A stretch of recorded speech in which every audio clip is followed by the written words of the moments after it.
In the final decades of the Cold War, Europe existed in a strange twilight, half lit by fear and shadowed by suspicion. It was not only a conflict of armies or weapons, but of whispers and silence. In capitals across the continent, embassies buzzed with rumors, alleys echoed with unseen footsteps, and cafes carried the quiet murmur of men and women who might not be who they seemed. It was an age where paranoia was policy, where the unseen weighed as heavily as tanks on the border. Within this atmosphere, the smallest object could carry disproportionate significance. A misplaced briefcase could be a message, a dropped cigarette a signal, and, as it turned out, even an umbrella, the most ordinary of tools against London's constant rain, could conceal a secret powerful enough to terrify the world. The late 1970s were marked by tension not only between Washington and Moscow, but in the quieter, more fragile places in between. Western Europe, often viewed as a buffer zone, became a stage where exiles and defectors found temporary refuge. For them, London was more than a city. It was a symbol of safety, of freedom from the regimes they had fled. But in 1978, this illusion shattered. For if the KGB could extend its reach into the streets of London, if its enemies could be struck down in broad daylight with no visible trace, then no corner of the West was beyond their grasp. It raised a chilling question.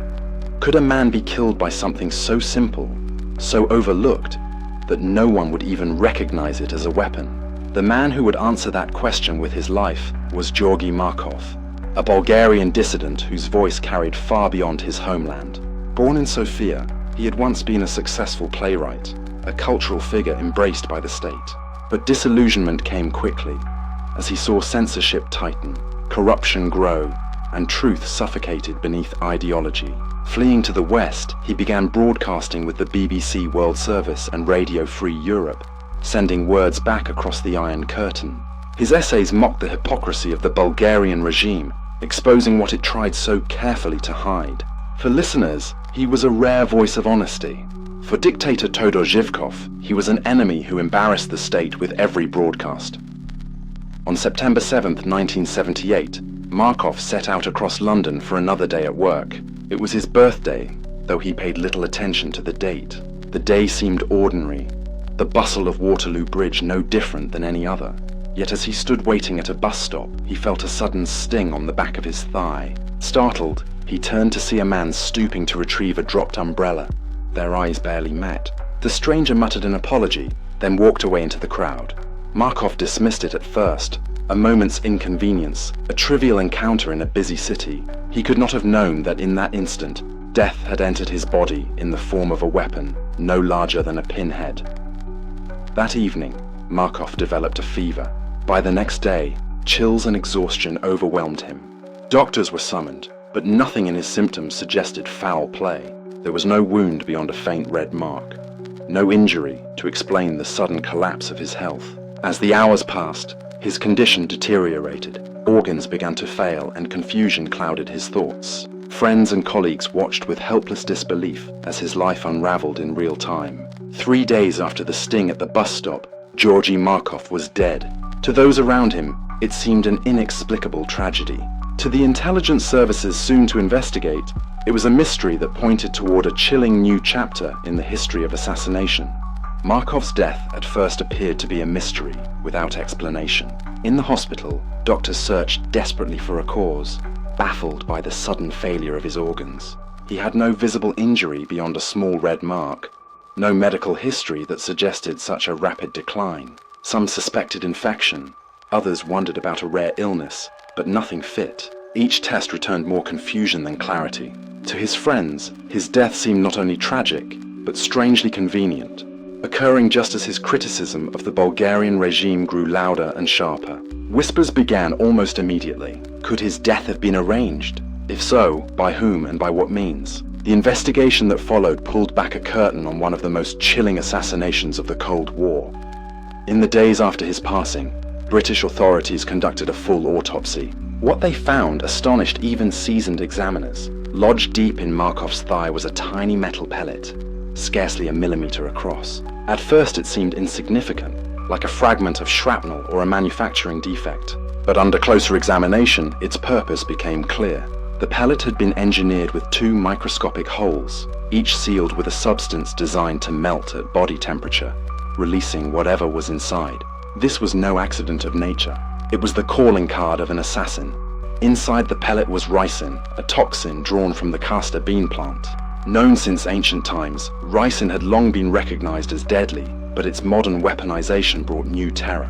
Even a dose as small as a few grains of salt was fatal, destroying cells and shutting down vital organs. There was no antidote, no treatment that could reverse its effects. To medical science, ricin represented a dead end. Once it entered the body, death was almost inevitable. Its cruelty lay not only in its lethality, but in its subtlety. There were no obvious chemical traces, no smoking gun to present in court. Ricin was the perfect poison for a war fought in the shadows.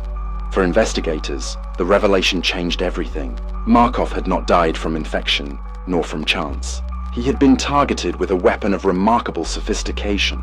The question now was not whether he had been assassinated, but by whom and why. Suspicion immediately turned toward Bulgaria's intelligence service, the Committee for State Security. Markov's broadcasts had humiliated the regime of Todor Zhivkov, mocking its propaganda and undermining its authority. To silence him would not only protect the image of the state, but serve as a warning to other defectors who dared to speak against it. Yet the precision of the weapon suggested help from a far more powerful hand. That hand, many believed, belonged to the KGB.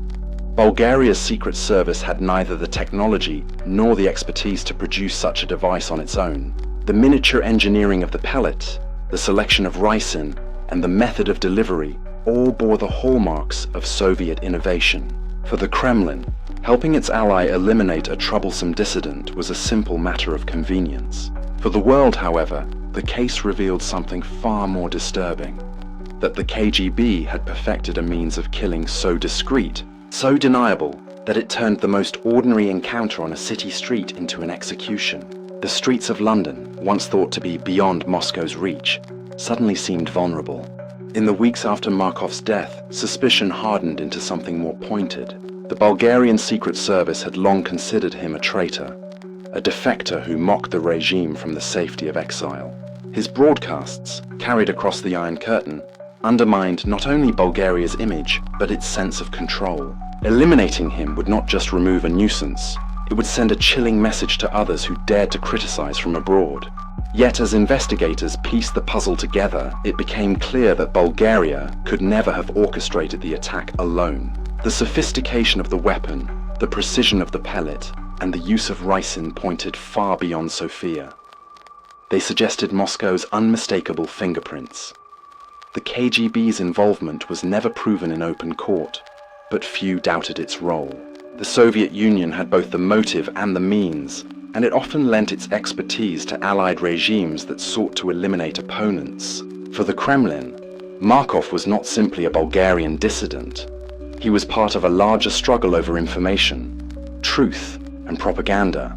His broadcasts humiliated an ally, and that humiliation rippled outward, threatening the credibility of the Soviet bloc itself. Assisting in his removal was, for Moscow, both a favor and a necessity. The technology of assassination, the pellet, the poison, and the delivery system was a reminder that the KGB's reach was not confined to the Eastern Bloc. It could extend, invisibly, into the heart of London. For the West, the implications were staggering. If dissidents could be murdered in broad daylight on the streets of a Western capital, then the Cold War's invisible front lines were far closer than anyone had admitted. London had been considered a sanctuary, a city where defectors and critics of communist regimes could speak without fear of reprisal.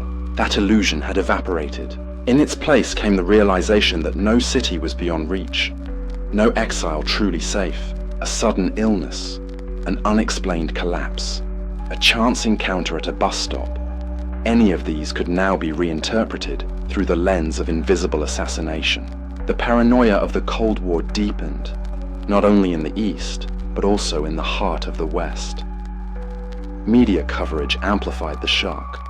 Newspapers carried headlines about the umbrella murder, transforming a common object into a symbol of terror. Readers were captivated, horrified, and fascinated in equal measure. The idea that something so ordinary could conceal death unsettled the public imagination. cartoonists drew umbrellas with sinister edges, while columnists asked how many other unexplained deaths might hide similar secrets. The story became more than an isolated crime. It was a parable about the world in which people now lived. In the Cold War, even the everyday could not be trusted. The space between paranoia and reality shrank, leaving citizens with the uneasy feeling that no encounter was truly innocent. For Western intelligence services, the case was more than a curiosity. It was a revelation. The pellet's design showed a level of engineering that rivaled the most secret projects of the CIA. The choice of ricin, difficult to detect and impossible to cure, showed a mastery of biotoxins that could rival chemical warfare. And the use of an umbrella as a delivery device demonstrated a kind of ingenuity that blurred the line between science and theater. To the CIA and MI6, the murder of Georgi Markov was not simply a Bulgarian operation. It was a signal from the KGB, a reminder that the Cold War was fought not only with armies and ideologies, but with invisible tools that could strike at any time, in any place. The true horror of the case came into focus when investigators reconstructed the weapon itself. The umbrella that delivered death to Georgi Markov was, on its surface, indistinguishable from thousands of others carried through London on a rainy afternoon. Yet hidden within its shaft was a pressurized mechanism, designed with the precision of a firearm and the subtlety of a magician's trick. A small canister of compressed gas provided the force, while a trigger concealed in the handle released a tiny dart no larger than a pinhead. To an observer, the action looked like nothing more than a clumsy stumble, a dropped umbrella retrieved from the pavement. To Markov, it was a fatal strike. The brilliance of the umbrella gun lay not in its power, but in its invisibility. It made no sound, released no smoke, and drew no attention beyond a fleeting glance. Unlike the flash of a pistol or the sting of a blade, the umbrella's jab was almost imperceptible. The victim felt only a brief sting, a sensation so ordinary it might have been dismissed as a bee or an insect. Yet within that moment, the pellet was delivered, its ricin payload set to dissolve silently inside the body. It was, in every sense, the perfect Cold War weapon, designed not for the battlefield, but for the quiet elimination of individuals whose voices carried too far. Forensic analysis revealed the extraordinary craftsmanship of the pellet. Measuring just 1.7 millimeters in diameter, it was made of a platinum-iridium alloy resistant to corrosion, with 2 microscopic holes drilled into its surface. These were sealed with a wax-like substance that melted at body temperature, releasing ricin in a controlled manner once inside flesh. The design was as elegant as it was sinister, a time-release capsule of death, engineered to ensure no antidote could be administered in time. Scientists who examined it were awed and horrified in equal measure. Here was proof that Cold War laboratories had turned everyday science into a tool of murder with surgical precision. As the story unfolded, public reaction across Europe and America was one of disbelief and unease. The idea that an umbrella could serve as a murder weapon seemed absurd, almost comical, until the evidence proved otherwise. Television broadcasts showed diagrams of the pellet, sketches of the modified umbrella, and dramatizations of the moment on Waterloo Bridge. For ordinary citizens, the case blurred the boundaries between spy fiction and reality. It was as though the plots of thrillers had stepped off the page and onto the streets of London. The murder of Georgi Markov was not only a tragedy, it was a signal that the Cold War's shadow war was far stranger and far darker than many had ever imagined. For intelligence agencies, the implications went beyond one death. If the KGB could smuggle such a weapon into London, what else might they have perfected?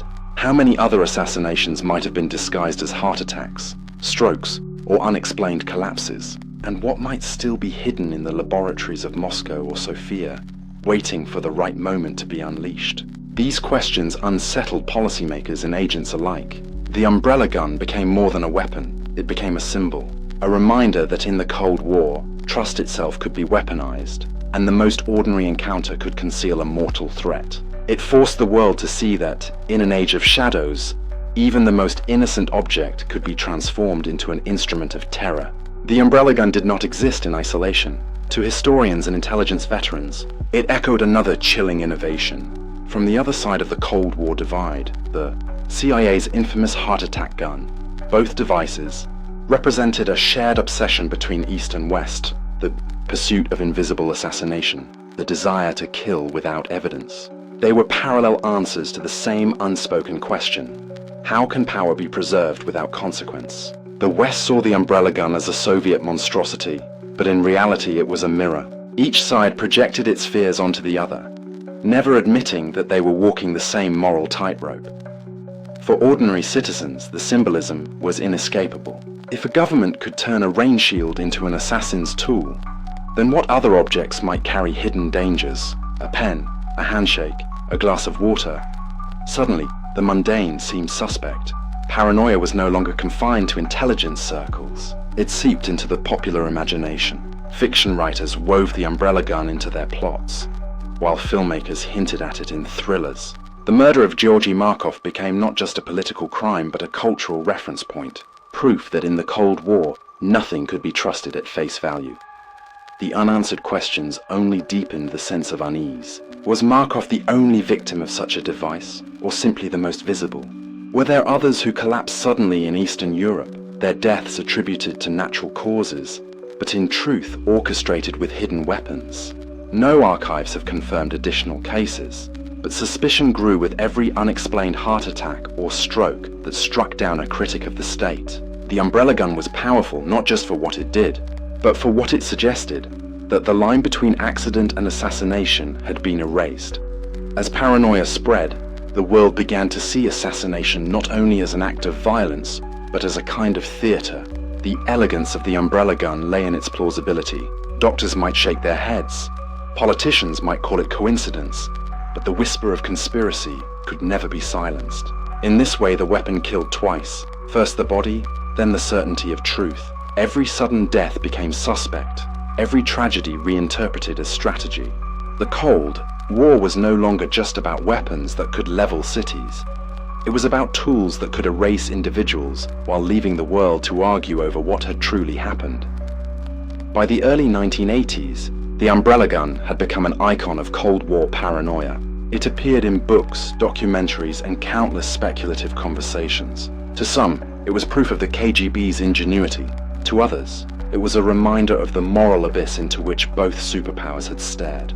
For exiles and dissidents, it was a warning. No matter where you ran, the regime you opposed could reach you. For ordinary citizens, it was a symbol of how thoroughly fear had infiltrated daily life. The rain no longer fell innocently. Every umbrella on the street seemed to cast a shadow longer than the storm. The moral questions raised by the umbrella gun linger far beyond the circumstances of Georgi Markov's death. Was such an act the defense of a fragile state, or the abandonment of the very notion of humanity? Intelligence agencies justified their tools as necessities, measures taken to protect ideology and power. But in reality, they revealed something darker, that even the most advanced societies were willing to trade morality for survival. The umbrella gun was not simply a device, it was a confession. It showed the world that in the Cold War, the guardians of ideology were prepared to weaponize the ordinary, to twist science into silence, and to sacrifice ethics on the altar of secrecy. The legacy of this act stretches well beyond the fog of the 1970s. The Cold War ended, but the logic that produced invisible assassinations never disappeared. Technology marched forward, and with it came new methods of control. Where once it was ricin sealed in a pellet, now it may be computer code slipping through firewalls, or microwave bursts aimed at embassies. Invisible tools have multiplied, but the intent remains the same: to wield power without accountability. To study the umbrella gun is not to study an outdated relic. It is to trace the blueprint of a logic that still governs how nations pursue their enemies today. Modern echoes of the case can be seen in the mysterious illnesses suffered by diplomats in recent years, the so-called Havana syndrome. Reports of disorientation, hearing loss, and sudden illness suggest the possibility of directed energy weapons, though no conclusive proof has ever been offered. The ambiguity itself is the point. Just as in Markov's case, uncertainty is a weapon. It forces doubt into every conversation, erodes trust in institutions, and makes paranoia the default condition. In that sense, the umbrella gun lives on, not as an artifact in a museum, but as a template for the unseen wars of the present. For historians, the Markov assassination represents a turning point. It demonstrated that the Cold War was never simply a geopolitical contest fought with tanks and treaties. It was a war of imagination, fought in laboratories, intelligence briefings, and the public's subconscious. The umbrella gun blurred the line between reality and paranoia so effectively that even now, decades later, it is difficult to separate fact from fear. That was its greatest power. By hiding in plain sight, by transforming an ordinary object into a weapon, it taught the world that nothing could ever again be taken as innocent. In the end, the umbrella gun is remembered less for the single life it claimed than for the questions it left behind. Was Markov its only victim, or merely the most visible? Did the KGB ever perfect more devices that still remain hidden in classified vaults? The answers may never be known, but the weapon's true legacy lies not in statistics or archives. It lies in doubt. Doubt that any sudden death can be trusted. Doubt that governments respect boundaries. Doubt that science can remain separate from secrecy. In 1978, a dissident collapsed on a London street. Decades later, the shadow of that collapse still lingers, reminding us that in the war of silence, the most frightening weapons are the ones we cannot see.